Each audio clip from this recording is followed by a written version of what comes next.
Okay, now we are going to get look at the game Leo versus Ragul. So Leo started with e4, very nice. Opening knife with bishop and Ragul, with bishop and the queen. Oh my God, Leo is going for the queen early in the opening. It's not something I will do, but let's see what Ragul will do here. And it shouldn't be something complicated, but he has the time. Knight c6, developing a piece, very good. OMG, Leo is going for Scholar's Mate against Pillay and Pillay counter with Knight e5, attacking both the Queen and the Knight, and eventually exchanging the Knight for the Bishop. It wasn't compulsory, but okay, it's possible. Very interesting. That Knight move broke Leo's plan, with his four-move checkmate, Scholar's Mate. But the game still continues. Both sides are developing pieces. Excellent. Even Leo is literally back in the game with the queen on c4. Wow. And a check here. I would have moved the queen a lot. Like now it's giving black ahead in development. But the queen, wow, is still in a very good position, as you can see. Like despite his moving, breaking all the opening principal rules, the queen is still not just in the game but in a good position. Okay, quite safe where she is basically. So let's see what. Okay, Leo is offering exchange of the knight. Not compulsory. I'll probably go for castling or developing bishop, but it's possible. So okay, he let him jump on the knight immediately. He went for castling, and Leo exchanged the knight, still removing a lot of his active piece. Now Leo continues with the exchange. An interesting style that Leo and some other chess players play, but as you can see, it's quite solid. It has its benefits, like now both sides has two minor pieces in the game, and both sides are, like even though Leo has moved the queen for practically 100 times during the opening, but like he's still in the game. Okay, uh, okay. Let's see what Pillay will do after Leo has done casting. Pillay launch a queenside attack on Leo. Okay, and Leo plays c3. Okay, possible. Like he needs to save the queen per se. Like. Just in case he encounters any danger. Okay, I can understand. So it's a beautiful game by both Leo and Pire, um, Elizabeth and Pire, Leo Elizabeth and Ragul Pire. Pire continues with his queenside attack, and Leo tries to defend it. Okay, no, he played rook in the center. Excellent. Pire is on the attack with the queenside pawns. Let's see. Interesting with d4 now. Interesting. Okay. Whoa. Leo just ignored the, the queenside attack and went with his own kingside attack with the knight on h4. And wow. Okay, interesting. They, they said knight on the rim is dim, but now Piri captures the c pawn, and even Elizabeth captures the c pawn. The queen is still safe. White black has a control of the open file, but he cannot come through over with the open file on the B file. Um, that is making Piri's life quite difficult. Okay, so let's see what both sides will do here. Now Piri bring the rook in the center on the E file. That's quite blocked with both the E pawn and the bishop. Okay. Whoa, I think Elizabeth just blundered here. Elizabeth just blundered. As you can see, now Pire's rook is into the second rank on white territory, which is quite scary for white here. But I saw the whole game, guys. Elizabeth is meaning business. Now he's one pawn down. Ragul Pillay is leading with a pawn up on the queen side. It looks like a clear win for black here, but whoa, the fighting spirit this little boy, 10 years old boy is fighting with this game. It's beautiful. It's one of my favorite game. Actually, it's my favorite game that I record in the match challenge. Okay, and we'll see what Elizabeth Pide will do here after Queen E3. Whoa, Pile just blocked his bishop, trying to remove the white's active piece. Oh, and Elizabeth just blunt the bishop, but wow, Elizabeth sacrificed another piece. Okay, a bishop basically for 2 pawn. Though this sacrifice, how can I say it? It's not a blunder because he gets competition for this sacrifice of bishop for 2 pawns, and he will have great activity on the king side. So Elizabeth is like okay, 2 pawns down, but whoa, now if he's like he's quite aware, he will open the F file or create some sort of rook leaf and bring the rook on the G file to help the queen attack on the king side. So he today bring the rook on F8. Let's see. Why does he do that move? Okay, there's a half of one file. Oh, PD wants to attack the F2 square, but it's already defended by the king and the rook. Now Leo bring back the queen, which is looks like quite a blunder because now how can I say it?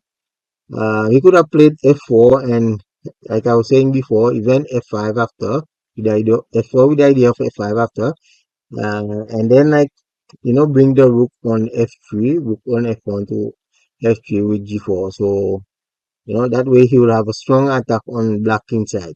Now black is making sure his pass pawn goes to queen, but oh, now I think Elizabeth Fuel is a bit low.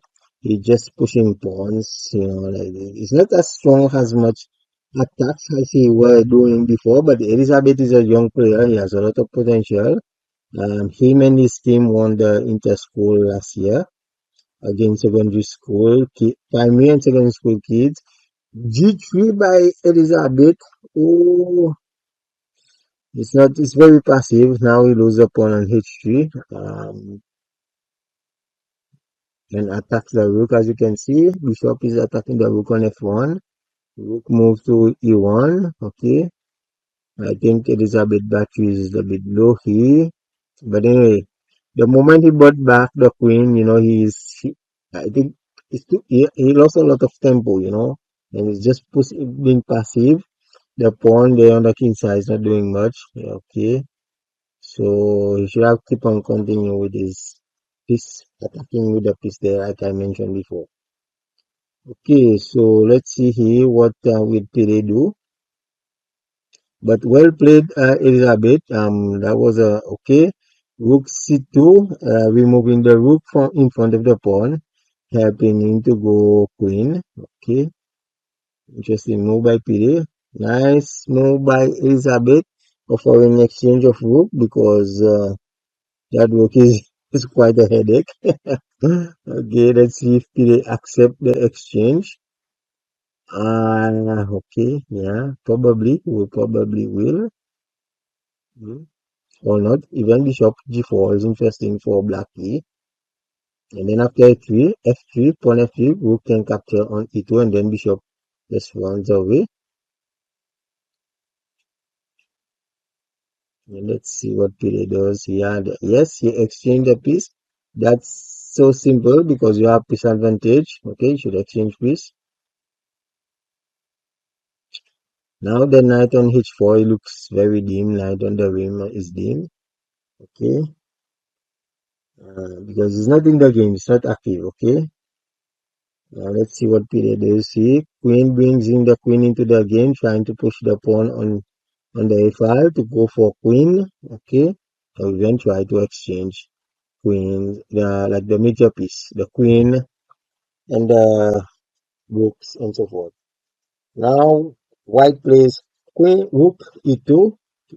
Elizabeth is playing very defensive, quite defensive per se, but he's doing his best. Okay, very good.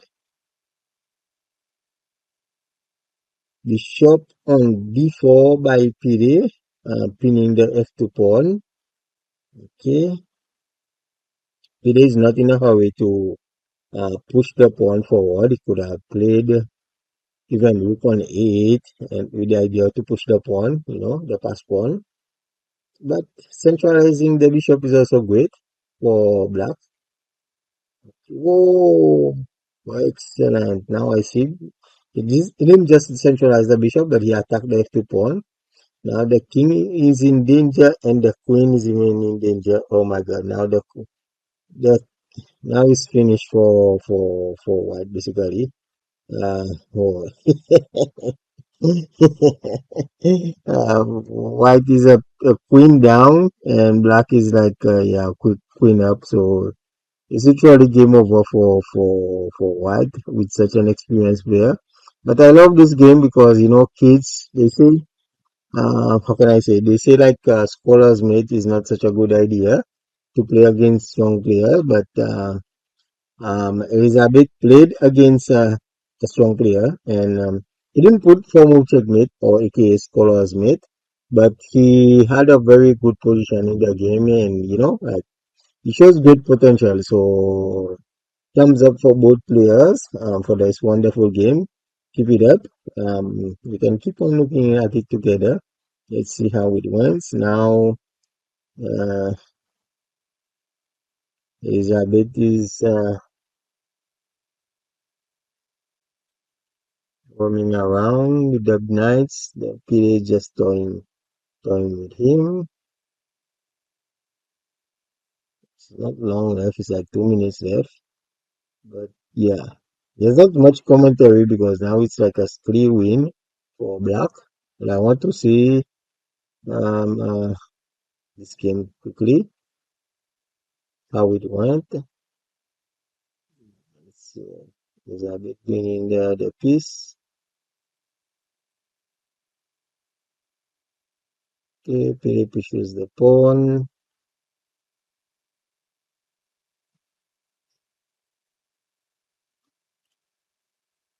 And down goes the knight. Boom. Check. So checkmate. Pire could have put checkmate, I think, with bishop e3. That's okay. Like, probably his time was running out. And he learned his lesson. Last time he lost he drew on time when he was winning against Akurat.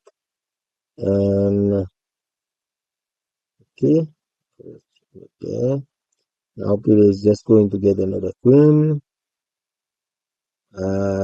Elizabeth's trying to stop the pass pawn, but it's no use. Okay, okay, obviously he will get his queen. And oh, he went for a rook. Okay, interesting. That's possible. Is it? He went for a rook. I think he went for queen. But let's see. Yeah, I think he went for queen. Yeah, because now here. Now it's game over. Checkmate. Black won the game. A very interesting game. Okay, thank you guys for watching. Let me know how you find this new approach of me commenting over some of the games.